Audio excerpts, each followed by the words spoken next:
महाराणा प्रताप जयंती पर दुग्धाभिषेक और पुष्पांजलि। स्वाभिमान के विश्व नायक है प्रताप। डॉक्टर प्रदीप कुमावत।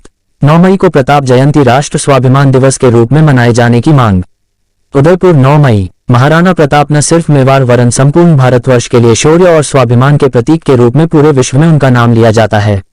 प्रताप को किन्हीं सीमाओं या वर्ग विशेष में नहीं बांधा जा सकता। संपूर्ण राष्ट्र की स्वाभिमान की चेतना का कोई एकमात्र केंद्र हो सकता है तो वो महाराणा प्रताप हैं। प्रताप इसलिए नहीं प्रताप हैं कि उन्होंने हल्दी घाटी का युद्ध लड़ा, वरन मातृभूमि के स्वाभिमान के लिए अपना सर्वस्व न्यौछावर करने के बाद भी अपने स्वाभिमान को कभी नीचे नहीं गिरने दिया। ये सर्वाधिक महत्वपूर्ण बात है। उक्त विचार आज आलोक संस्थान हिरण मगरी में प्रताप जयंती के अवसर पर Maharana Pratap the first freedom fighter film के निर्माता निर्देशक डॉक्टर प्रदीप कुमावत ने सभी को संबोधित करते हुए कहे। उन्होंने कहा कि संकल्पों का कोई विकल्प नहीं, यही प्रताप की प्रतिज्ञा थी जिससे आज हम मेवाड़वासी सीना तान सारी दुनिया में चलते हैं। डॉक्टर प्रदीप कुमावत ने कहा कि नीचे के तबकों की बहुत से लोग बात करते हैं, लेकिन नीचे के तबकों को ऊपर उठाने के लिए जिस तरह से महाराणा प्रताप ने अपने जीवन को आहूत किया, भीलों के साथ मिलकर जिस प्रकार से उन्होंने एक छापामार युद्ध प्रणाली को विकसित किया, वह इतिहास में बेमिसाल है। संपूर्ण दुनिया में युद्ध के क्षेत्र में भी यदि छापामार पद्धति की बात करता है तो वह भी महाराणा प्रताप की देन है। डॉक्टर प्रदीप कुमावत ने कहा कि देश में 9 मई को प्रताप जयंती मनाने की आलोक की पहल को पूरे देश में अब सम्मान मिलना शुरू हुआ है और आज सभी संगठन संस्थाएं प्रताप जयंती 9 मई को मनाने लगी है।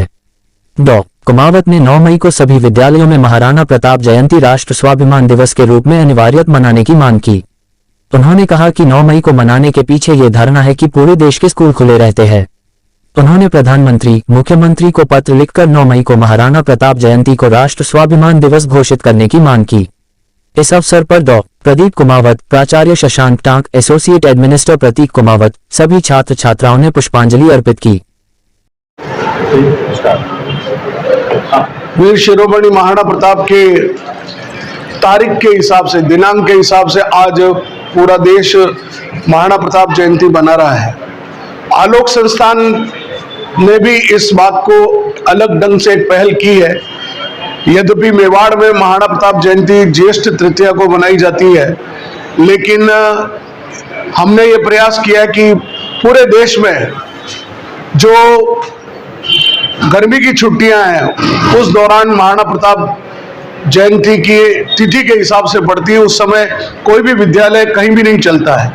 ऐसे में बच्चों में, युवा पीढ़ी के बीच में महाराणा प्रताप की गाथा पहुंचे, इसके लिए 9 मई को हमने भारत के प्रधानमंत्री से मांग की है कि 9 मई को महाराणा प्रताप के दिनांक के अवसर पर जो जयंती मनाई जाए उसको राष्ट्र स्वाभिमान दिवस घोषित किया जाए।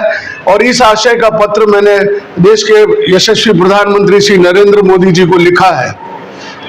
मेवाड़ के लोगों से भी मैं आग्रह करना चाहता हूं कि इसमें मेरा कोई दो प्रकार का कोई डिस्प्यूट नहीं है कि प्रताप जयंती आप नववर्ष मनाने वाले लोग और तिथि के हिसाब से मनानी चाहिए, तो मैं तिथि के हिसाब से भी प्रताप जयंती मनाता हूं। जैसे हम हनुमान जयंती 2 बार मनाते हैं।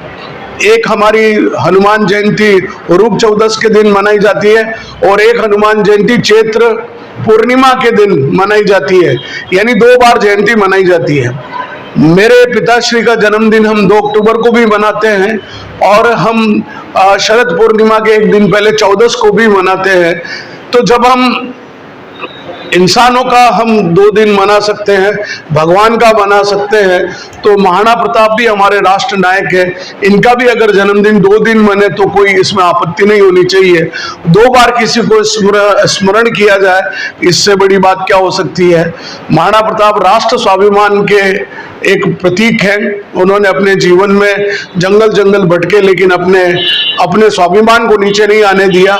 उनके पास महल नहीं रहे, उनके पास अपनी राजधानी नहीं रही, लेकिन उसके बावजूद भी उनका जो वीर शिरोमणि का जो ताज है वो उनके स्वाभिमान के कारण बना रहा कि जहां राणा वही राजधानी।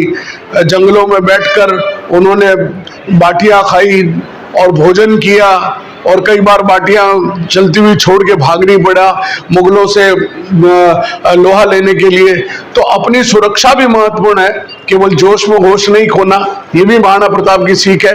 हल्दी घाटी के युद्ध में उन्होंने जब कहा कि राणाओं को आप जिंदा रहेंगे, आप रहेंगे तो मेवाड़ बचा रहेगा, तो प्रताप को उस समय वहां से पलायन भी करना पड़ा युद्ध हल्दी घाटी के मैदान से, लेकिन हल्दी घाटी का युद्ध एक कूटनीतिक युद्ध था, होने को तो वो 3 घंटे का युद्ध था, लेकिन इस 21 सितंबर को जब वापस मुगल सेना यहाँ से चली गई, गोगुंदा में घोड़ों का मांस खाकर, कच्चे आम खाकर, जब वो उनको पैचिस हो गई, बीमार हो गए, तो वो 21 सितंबर को मेवाड़ छोड़कर चले गए। 21 सितंबर को, यानी कि जो 9 जून को 18 जून को जो हल्दी घाटी का युद्ध था, इस बार 9 जून को प्रताप जयंती मनाई जाएगी और 18 जून को हल्दी घाटी दिवस है।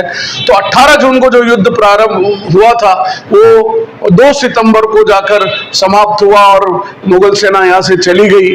ऐसे बहुत सारे डायमेंशंस हैं, ऐसे बहुत से पहलू हैं जिनको फिर उजागर करने की जरूरत है। महाराणा प्रताप केवल योद्धा ही नहीं थे, वो बहुत बड़े सशक्त हस्ताक्षर थे, कृषि पर, चित्रकला पर और राज तिलक परंपरा पर उन्होंने बहुत कुछ काम किया। आदि प्रताप के इस पुण्य दिवस पर, दिनांक के हिसाब से, जयंती के अवसर पर मैं आप सभी से निवेदन करता हूं कि इन बच्चों को ये महाराणा प्रताप की गाथा पहुंचे। आलोक इस दिशा में प्रयत्नशील है, हमने फिल्म बनाई है, हमने 3 किताबें लिखी है और अगले वर्ष हम पूरे देश में महाराणा प्रताप के इंटरेक्ट के माध्यम से हम एक बहुत बड़ी प्रश्न परीक्षा महाराणा प्रताप से जीवन के संबंधित करने जा रहे हैं। आप सभी को पुनश्च प्रताप जयंती की 2 बार शुभकामनाएं, एक बार 9 मई को, अगली बार फिर 9 जून को। बहुत बहुत धन्यवाद। महाराणा प्रताप की जय। महाराणा प्रताप की जय।